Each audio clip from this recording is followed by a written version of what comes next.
Son ya 5 los libros aparecidos y traducidos a más de 30 lenguas. Y las aventuras del capitán español de los tercios de Flandes han seducido a millones de lectores en todo el mundo, demostrando que la historia es también un relato fascinante.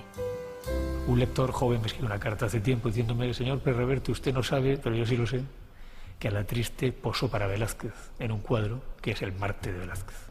Ese es Alatriste. Yo no lo había pensado jamás. Me fui al Museo del Prado y me di cuenta que sí, era la cara de Alatriste, el bigote, el aspecto, la edad, el momento, además Marte. Marte, el soldado, ¿no? Maduro. Entonces me di cuenta de que ese lector se había dado cuenta de lo que yo no sabía.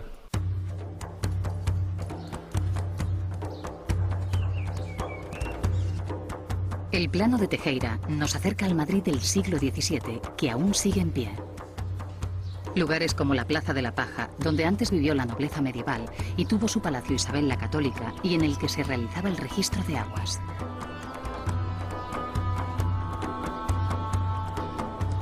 La Plaza de la Villa, con la Casa de los Lujanes y el entramado de calles tortuosas a su espalda, parece anclada en la época. El tiempo ha cambiado de lugar algunos elementos, como la estatua de Diana, que remataba la fuente pública de Puerta Cerrada, y hoy adorna la fuente de la Cruz Verde. En la Plaza de Ramales, un monolito recuerda que aquí estuvo la iglesia de San Juan, donde descansaron los restos de Velázquez, que sería destruida en el siglo XIX, durante la invasión napoleónica. En la Plaza de Oriente, presidida por la estatua ecuestre de Felipe IV, se levantaba el Alcázar, la residencia real de los Austrias. La estatua, inspirada en los retratos de Velázquez y construida en Italia, tuvo que ser vaciada por sugerencia del físico italiano Galileo Galilei para solventar sus problemas de equilibrio.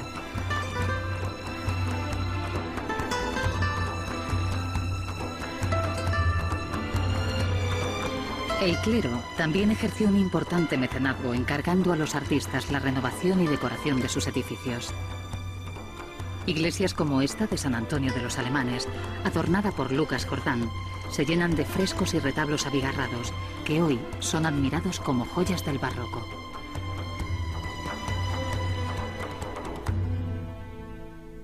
El poder de la Iglesia era inmenso, inmenso. El confesor del rey mandaba más que un ministro. Una de las formas que tenía la Iglesia de demostrar que su poder no era de este mundo era que no reconocían en sus recintos la autoridad real. Entonces, cuando un delincuente mataba a alguien o cuando te metías en la Iglesia, te acogías a sagrado, te refugiabas en la Iglesia, y se daba el caso paradójico de que en la Iglesia de San Ginés de Madrid los bravos, la gentuza, los delincuentes vivían allí. En San Ginés, en el callejón de San Ginés, el Código donde está la chocolatería, y ahí iban los tíos, salían por la noche y a pasear, a ver sus chicas y tal, a la URA, a la justicia, todo el mundo se metía para adentro otra vez, ¿no? Entonces, bueno, era un mundo fascinante, ¿no? Y peligrosísimo, ¿no? ¿Cuánto me place veros pelear, capitán? En las calles oscuras, sin empedrado, entre tabernas y posadas, se podía escuchar tras cualquier esquina el entrechocar de las espadas durante algún duelo. Los atentados al honor o la dignidad se producían por las cuestiones más nimias y se resolvían por la ley del acero. Vino a salvarme, como en muchas otras cosas, Vigo, que me dijo que trajéramos para hacer las peleas de espadas a Bob Anderson, el gran maestro de espadas mundial, y que empezó con Errol Flynn, Guerra de las Galaxias, ¿sabes? Barry Lyndon, en fin, todo tipo de cosas. Y entonces, bueno, él fue el que diseñó las peleas, muy de acuerdo con la esgrima española, porque era una pelea muy rápida y muy brutal y muy a matar o a herir al contrario.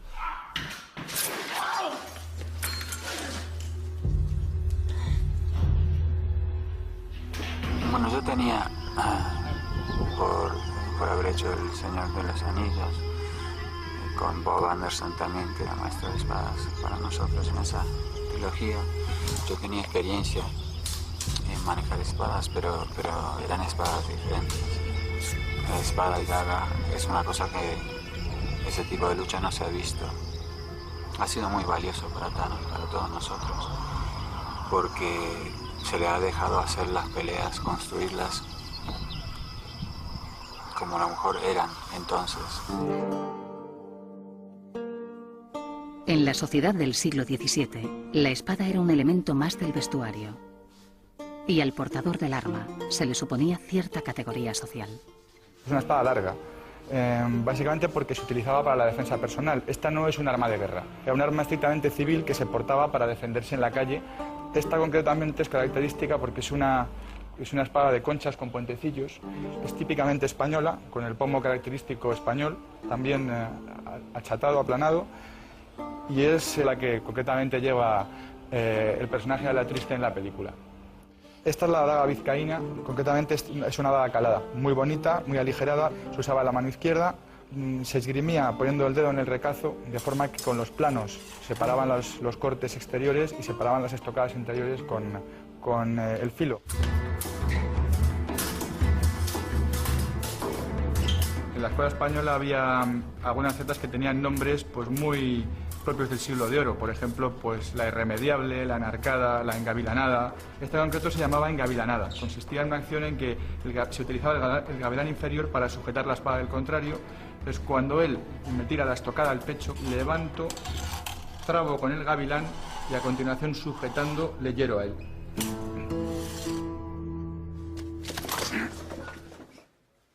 Mucho acero es para derrocharlo tan de mañana, don Francisco. De Quevedo conocemos su aspecto de poeta, ¿no? Pero hay un aspecto que es menos conocido, pero también está documentado, y es que era un magnífico espadachín. La anécdota me parece que es que el gran maestro de espadas de la época, que enseñaba a batirse y tal, llegó Quevedo y le pegó un palizón con la espada tremenda. El gran maestro de esgrima española de la época era don Luis Pacheco de Narváez, profesor de Felipe IV, escritor de 11 tratados sobre el uso de la espada y enconado enemigo de Quevedo. Pacheco hablaba de la esgrima de recta, compás y círculos, y matemática, y aritmética, y geometría. Y Quevedo hablaba de la esgrima instintiva del espadachín, lúcido, con buen ojo y buena mano.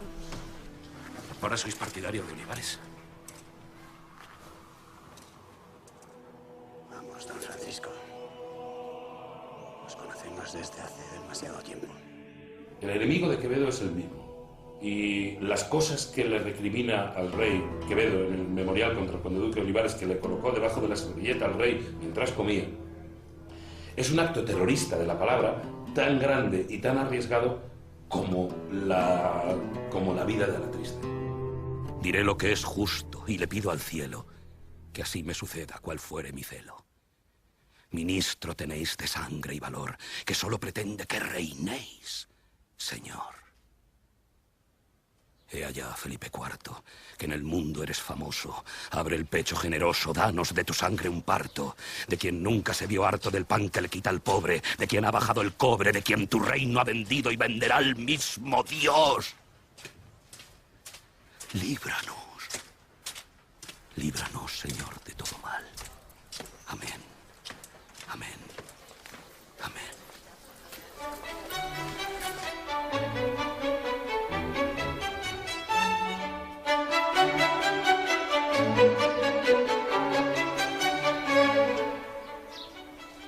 En unas manzanas de casas, en pocas calles, vivía la mayor concentración de talento literario que hubo jamás en el mundo, no solamente en España. En 4 calles, juntos vecinos, vivían Lope, Calderón, Cervantes, Quevedo, Góngora, Ruiz de Alarcón y tantos otros. Entonces nunca jamás hubo tanto genio junto, ¿no? Se odiaban, por supuesto, eran españoles, se odiaban a muerte, se puteaban, se denunciaban, Quevedo compró la casa para echar a Góngora, Góngora mandaba anónimos denunciando a Quevedo, bueno, todo era así, ¿no? En la calle de Cervantes, entonces llamada de Francos, se encuentra el Museo de Lope de Vega, en la que fue su casa. A pocos metros, en el convento de las Trinitarias, se dio sepultura a Cervantes. El autor del Quijote vivió en la calle que hoy lleva su nombre, muy cerca de Lope, en un edificio que tenía su entrada por la calle del León. Pero cuando uno se mete por allí, se para y se toma una cerveza y dice, aquí enfrente, delante de este convento pasaba Cervantes y Lope, y por aquí lo llevaron. El museo lo lleva uno, ¿no? Eso es lo bueno que tienen los libros, ¿no? La cultura en realidad es eso. La cultura no es otra cosa que amolar el mundo con los libros que has leído.